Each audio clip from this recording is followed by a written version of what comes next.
Welcome to the Tech Egg. Don't get scrambled. Enjoy the video. You'll first confirm your iPhone supports eSIM and is updated. This avoids activation errors. Once done, get the carrier's QR code or activation details and connect to reliable Wi-Fi. Now open Settings, tap Cellular and choose Add Cellular Plan. Use the camera to scan the carrier QR or enter details manually. This starts provisioning. Make sure to keep the original SIM in place until activation finishes and don't close settings while the plan down. After the plan appears, you'll label the line so you recognize it, primary, travel, or business, because labels control default behavior later. Then assign which line handles cellular data, voice, and iMessage/FaceTime.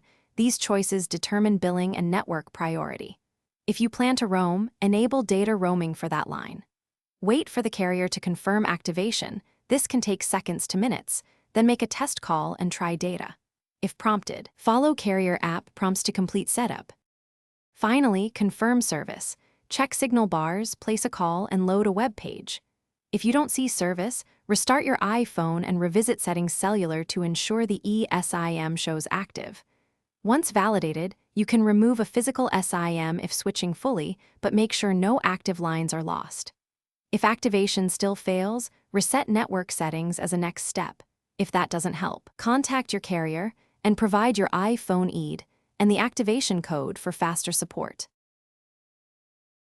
Thanks for watching. Consider subscribing if I helped unscramble your problems.